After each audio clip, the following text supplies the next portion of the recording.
Assalamualaikum warahmatullahi wabarakatuh. Kami akan membentangkan satu projek membaiki dunia di bawah kursus Citra UKM, penyelesaian masalah kreatif LMCR 2462. Kami akan membentangkan satu projek yang kami cipta iaitu dulang bertingkat seberguna ataupun dikenali dalam bahasa Inggeris multi-purpose tray. Sebelum itu, kami kumpulan 3 terdiri daripada Juliana binti Herman, Sharina binti Arifin dan saya Nur Azlin binti Abdul Manaf.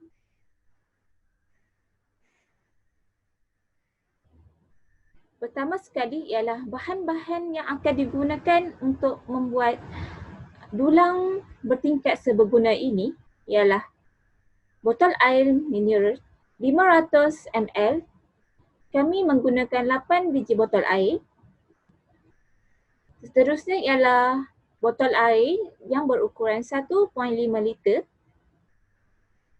Kami menggunakan 2 biji botol air, gunting, beberapa helai kertas pembalut, gam, pasir, pinggan, penutup tudung dan juga spinner.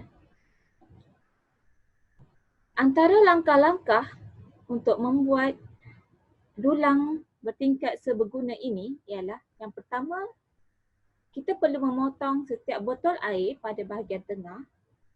Bagi botol air yang berukuran 500 ml perlu dipotong sama rata, manakala botol air yang lebih besar sedikit iaitu berukuran 1.5 liter perlu dipotong lebih panjang sedikit. Seterusnya, balut botol air tersebut dengan pembalut kertas mengikut cita rasa masing-masing. Pembalut kertas mungkin terdiri daripada yang berbunga ataupun kosong. Seterusnya ialah gam pada spinner di setiap pinggan. Yang pertama ialah di pinggan yang paling bawah dan juga botol air pada setiap pinggan secara berperingkat.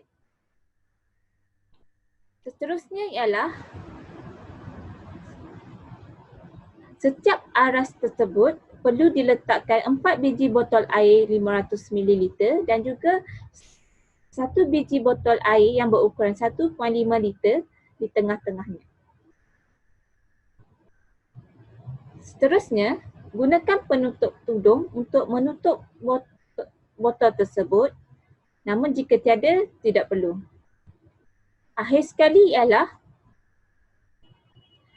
letakkan pasir di dalam bekas botol air yang berukuran 1.5 liter untuk dijadikan sebagai pemberat pada dulang tersebut.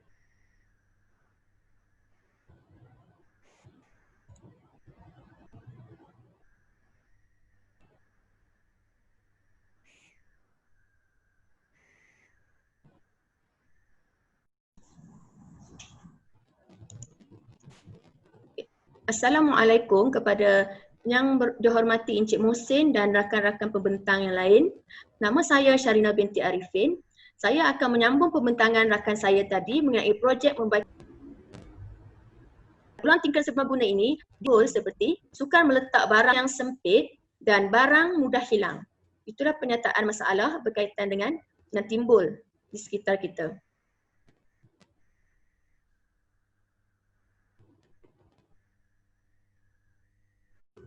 Seterusnya, kita lihat apakah kelebihan dulang tingkat serbaguna ini kepada kita. Dulang tingkat serbaguna ini dapat menjimatkan ruang kerana mempunyai banyak bahagian untuk diisikan barang dan mudah dicapai. Barang-barang yang terdapat di dalam setiap bahagian di dalam dulang tingkat serbaguna ini sangat tersusun dan dulang tingkat serbaguna ini juga dapat digunakan untuk meletakkan pelbagai jenis barang, contohnya gula-gula dan coklat, gula, garam dan rempah ratus, barang-barang bersaiz kecil seperti kunci kereta, kunci rumah dan sebagainya.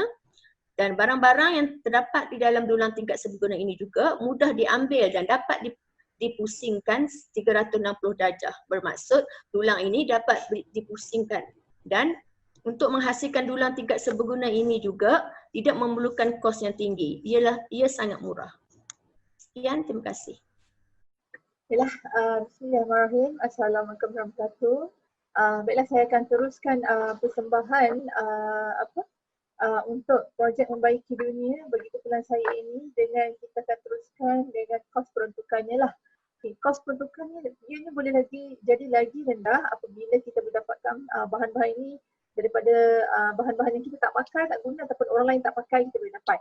Okay, kos yang pertama yang melibatkan pinggan. Pinggan ni kalau kita ada, alhamdulillah lagi bagus, tak ada kos untuk membeli pinggan. Tapi sekiranya tak ada sebab kita nak nampak ianya cantik, kalau pinggan tu rosak, kita tak boleh gunalah. Kalau pinggan tu cantik, masih lagi boleh gunakan, kita boleh dapat secara percuma, kita tak ada kos RM5 ni.